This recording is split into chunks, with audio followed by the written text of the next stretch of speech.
Welcome to My Sensei, the podcast for entrepreneurs and founder-led businesses that are looking to navigate the dynamic world of business. As usual, I'm your host, Denise Crayson, and today I'm joined by my guest, Ravi Ranganathan, who is joining us from Chennai. Ravi, welcome to the show.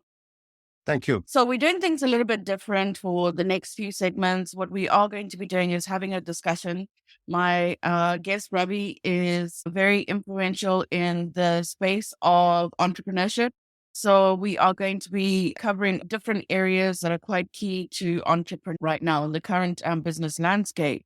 So Ravi, can you please introduce yourself? Please tell us about your background and also about your work with entrepreneurship. Right. Thanks, Denise, and thank you for the opportunity. I want to start off by saying that I did my schooling in the States. And even though I come from a kind of to-do family, I learned the dignity of labor when I went to the States, where I was able to do small jobs at minimum wages, but still be very proud and happy about doing those jobs. And it was good because as a youngster, I could be independent and at the same time have dignity of labor. This is very important. And I felt over the decades, this was 1980s. Over the decades, now I see this even more important with the youngsters today. They want a lot of dignity in what they do, whatever that might be, right? And it's very important at this point in time.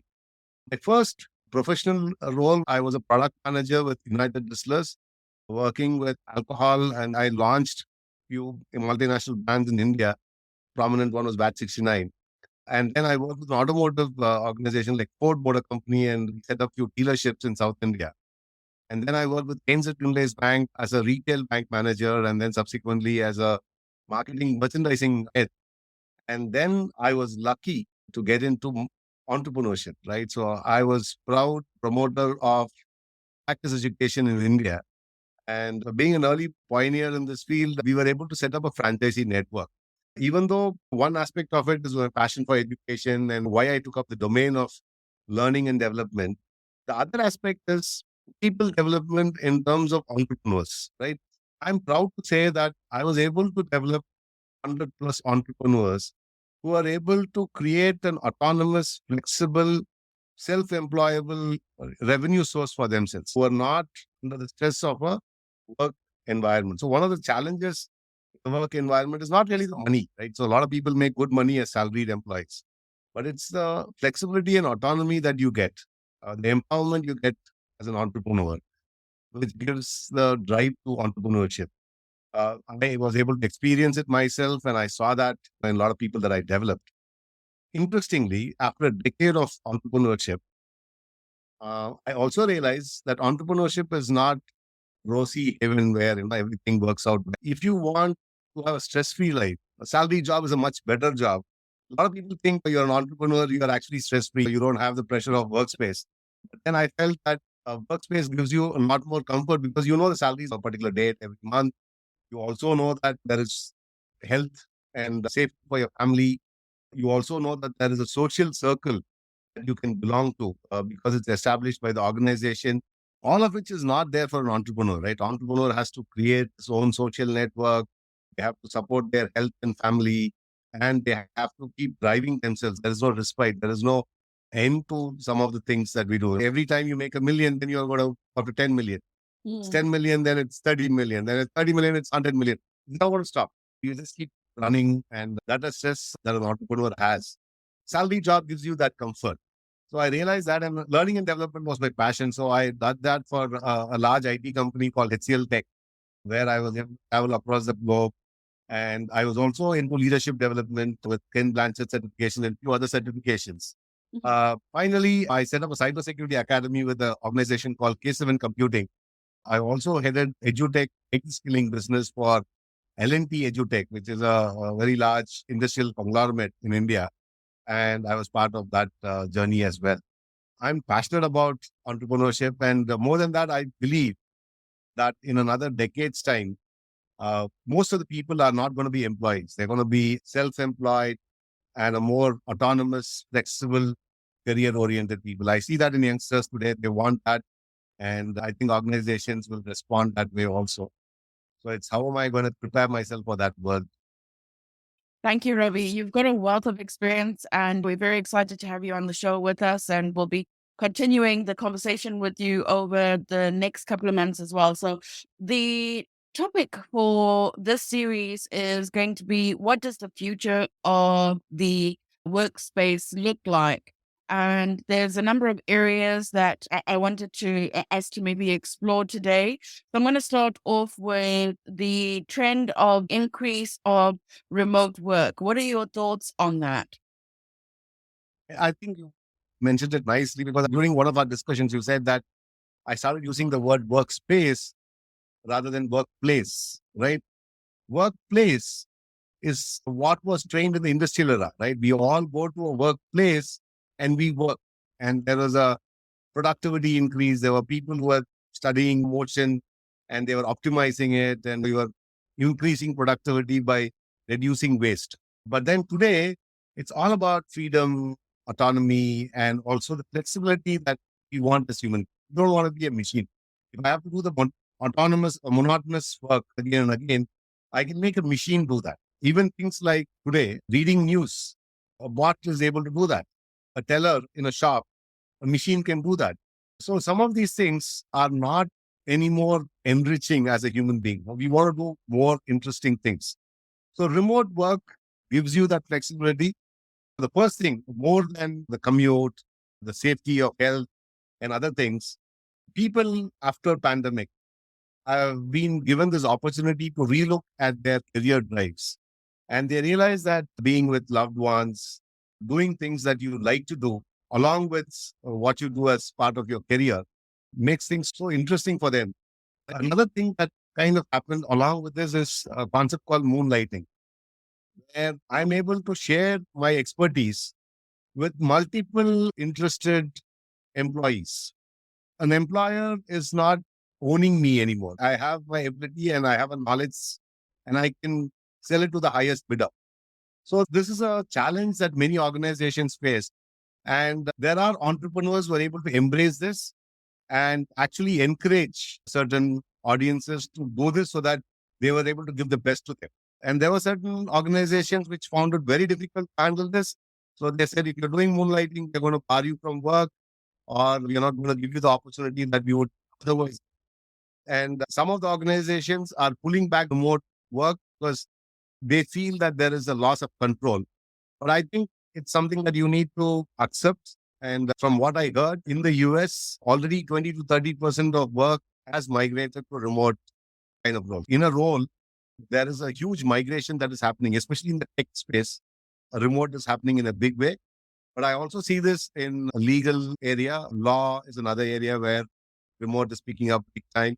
Banking, it's picking up. IT, it's a given, right? So technology space, a lot of people are comfortable doing remote, but then it's moving out of that also. Healthcare, legal support, marketing, design, architects. So a lot of people are now moving to remote space, which is very encouraging. And I think it is a trend that it's just going to get bigger and bigger. I agree with you on that. And I've got some experience working in organizations that are 100% remote.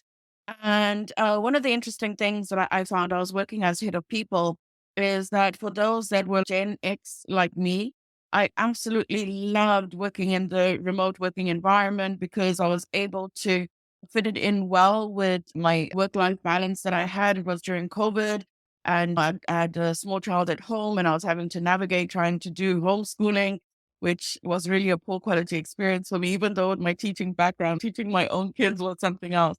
And it seemed absolutely fantastic and that everyone would love to do it. But in conversations with some of the younger demographics in the organization, they mentioned things like loneliness and not having the opportunity to form strong bonds. And I think back to a time working in the bricks and mortar type environment where we would often meet at the coffee machine or you'll meet in the canteen with people from different departments. And you were able to build relationships through non work specific related like tasks. And I realized through these conversations that young people were at a loss for not having that type of environment. So some of the solutions that I'd implemented at those type of companies was creating socialization as part of the work that we were doing. See, So important. yes. From my experience, when I said remote, I'm saying organizations should embrace remote, but Mhm. not go 100% remote. Right? In all of these organizations which I talked about, they specifically have programs for socializing. So they have a movie night, they have lunch together. Friday afternoon, everybody is expected to be in the office because they're going to have a great lunch together. It's pizza on the house kind of a thing. They ensure that they incentivize employees to come to office. Food is a great way of incentivizing people. It Right? I'm absolutely sure is. it's many organizations have 2-3 days where they have lunch together. Another organization that I had, they ensured that all their team meetings was not virtual meetings. They actually came to office, but it was not on a daily basis. It used to happen once in 3 days, once in 4 days, I think. But they ensured that team meetings were face to face. So the leader in that group, they decided that team meetings will happen together. Another organization I talked about gave movies. They will screen latest movies and they'll have some snacks available, popcorn and a few other things. So people would come there, they'll talk about work and they'll also do something fun there. It's a hybrid model where you create social areas where people can meet and gel and still give them flexibility because, as you rightly pointed out, demographically, right, people who are below 30 would find it very difficult to be alone and not socialize and be at home and sit in front of the laptop and work all the time. At the same time, people who are above 30 or people who have created families for themselves would want that flexibility because they understand they have multiple roles beyond the work-life balance kicks in there, right? Maybe as a parent or as a child who's taking care of their elderly in the home, or a person who's supporting the partner, or pursuing something social cause that they want to contribute to the society that they live in. So they have multiple areas of interest. And that demographic, that's 30 to 40, would actually really appreciate this. And there is this above 40 who, again, interestingly, want the brick and mortar model, right? So they have settled or they are in a space where they want control. And they feel that giving a lot of remote work makes them lose control. So they feel that people should be around them. They should listen to what they're talking about. They should understand and they should see the person working. There is a tool called Sapiens, which actually monitors the number of hours person is in front of the screen. It irritates some people because I don't want to be monitored by a machine, right? It's a tough thing to do, but they are selling it as a solution in certain organizations. And this is not a very comfortable zone for certain groups of people, right? So end of the day, it is a fine balance between flexibility and autonomy. So it's something that you need to think of. So I have a view on that. I see it as policing. And if you need to resort to policing in your organization, then you've got to work on the culture. So I think it's an opportunity for Right. people that feel that they need to have that control or they're losing control for maybe a bit of upskilling for them to learn how to navigate the 100% remote working environment because it does provide a lot of advantages. Now, some of the solutions that I've used, because it hasn't always been possible to actually have a hybrid model, like one of the companies I worked for, the staff was scattered over several countries. And so it was having to create opportunities for socialization where we were able to be inclusive and be able to invite everyone.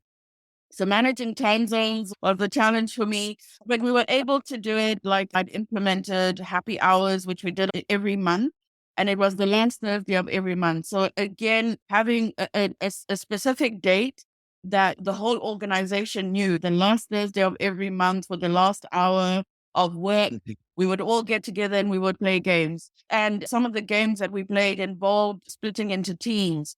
And these were not in their work teams. These were like just randomly selected in the game that we would be playing.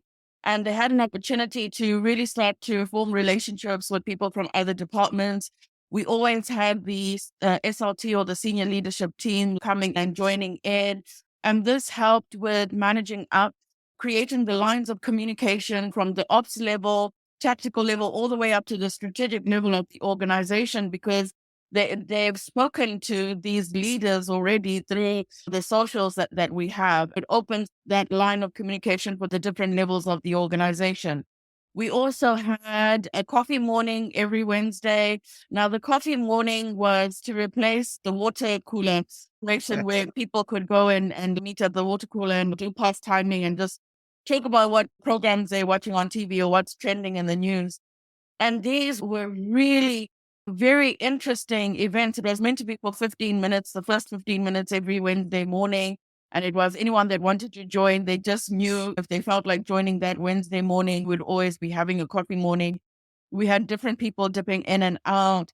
And you really got to know the staff and start to get to know what they were interested in. And there was also a lot of conversations that were very innovative because they were exploring what the organization was doing and leveraging, some of the weaker ties that we actually have, and they're bringing in fresh information that was actually helping the senior leadership team to say, "Wow, these are some of the growing trends that are actually happening, and these are areas that we need to explore." Just reflect on what you just said. Yes. Just two lines, if I may. So the first thought is you mentioned a lot about leadership, and that's critical, right?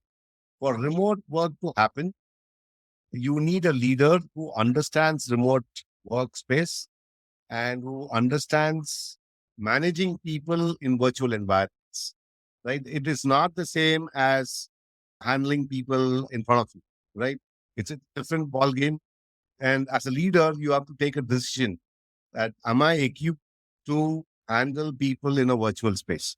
So that's very important as a leader, because if the leader is not comfortable in this environment, a lot of things can go wrong. So I think that's very important point that you mentioned. And the leadership's buy-in and the leadership's drive to make remote work is critical for success. Another thing that you mentioned, and I felt many things that you said, I can basket it under one large topic about organizational culture. So Mm. what is culture in an organization? It's events, it's values that we commonly believe in. It is the interaction that we have with people. It's the communication channels that are created in the system, right? So these are all aspects of the organizational culture. So whatever you mentioned, I can put it into these baskets and build it around a model and say that for remote working, you need to tune the organizational culture to drive remote work, right? So one, I think the most critical one is to get a strong buy-in with the leadership and understand that remote workspace is a ballgame. Some people who are adept understand how it works and they adapt to that space. Some people don't. And that's a big difference between success and failure and how it works. Second thing is once you've got that in place, getting the culture tuned to make the whole process work is very important as well. That's just a summary of my understanding of this. Yes, and you've mentioned something that's really key, which is on how the leaders set the climate in every organization, and it's important as a leader to make sure that they are creating the right culture through some of what they are uh, celebrating. Now, this is particularly key because what you celebrate in an organization will form what that culture is in the organization. Because there's a saying, if I try to remember, something like infants cry for it and men die for it. And Right. it's recognition. And we all fundamentally are looking for how we can gain recognition. And it may be an unconscious thing that we do. But for you as a leader, whatever you are recognizing and celebrating in your organization will form the organizational culture.